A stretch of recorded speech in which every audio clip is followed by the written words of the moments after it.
Hey petrolheads, I love BMW, I drive BMW, and today I want to discuss with you very famous BMW engine, N63 4.4-liter V8.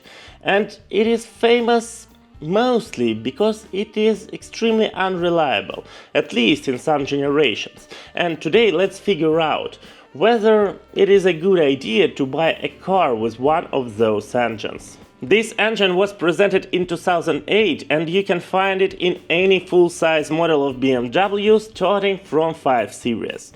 And what is so unique in this engine? The thing is that the revolutionary technology, and it was the first engine with it, it was that two turbochargers were installed inside of the V shape of the block. And what was it done for? First of all, the engine became lighter and also smaller, so you could install it without any problems in almost any full-size car, and also you save weight, you save fuel economy, better handling, everything like that. So a lot of pluses on the paper. However, all these innovations had, of course, their disadvantages. And the main disadvantage, to be honest, was that if you place a lot of parts in one place, they are all hot. And BMW engines in general are extremely hot, and the working temperature are higher than with other brands. But here with N63, when you have a V8 with over 500 horsepower, with two turbos inside the block, then it would overheat.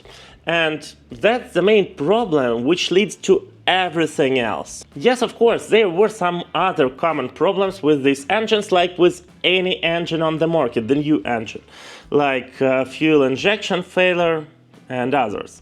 However, the main things that can lead to the death of the engine is just an oil burn because of the temperature, first of all, and the second one is timing chain.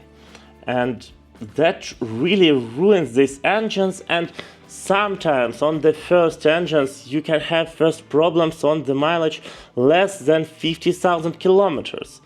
And it was a disaster for the brand. The cooling system in this engine starting from 2008 had problems with just cooling down it on the normal city speeds. And we are talking about the engine that is commonly used in M series and in very fast cars. So of course there were failures, and the thing is that they improved and solved this problem with overheating only after 2016. This engine was in production for 8 years with an overheating problems. BMW made an update of this engine in 2012 after 4 years in production.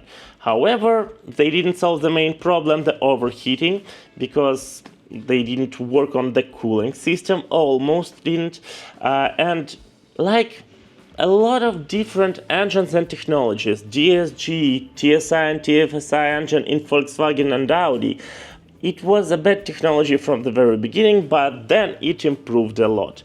And I would say that starting from 2016, N63 became really quite reliable. Not reliable, but not problematic. Let's put it that way.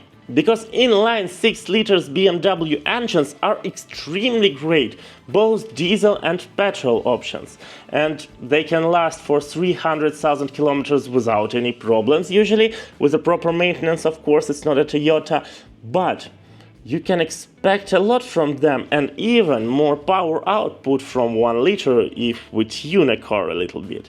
So I would say that talking about whether you should or shouldn't buy the car with this engine, yes, you can consider buying the cars only after 2016, after the second update of this engine, and then it would be okay. Before the 2016 and the second update of the engine, I wouldn't consider anything. It could be the most problematic car in your life, really, because it is extremely hard to rebuild it. Even if you repair the engine after some fault, you would have some future problems.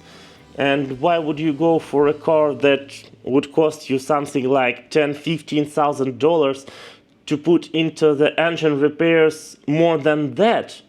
Why would you go for it if you have inline 6-cylinder engines? Okay, not that powerful, but still absolutely enough powerful. It's still a BMW. But even talking about more modern cars, to be honest, I would consider inline 6-cylinder engines because they are better. They are better in everything. It is absolutely enough for something like X5, even X7. Yes, X7 is quite heavy, but that's a family car. Are you really interested in racing on the family car? Then buy an M2 and buy a standard X7 with 3-cylinder engine. I don't know why do you need a very powerful engine in the family car, but of course it's up to you. But I wouldn't consider, to be honest, this engine at all. Maybe only on something like where you don't have alternatives, like you want a BMW M5 without any hybrid system, then yes, after G series you can go for M5. Then it would be absolutely okay with this engine. Then you can consider it. If we're talking about standard X5 or 7 series, I think the 3-liter engine would be absolutely enough. And if you are so excited, then you want it to be faster, then you can tune it up a little bit every time. And it would be like a stock V8 at least.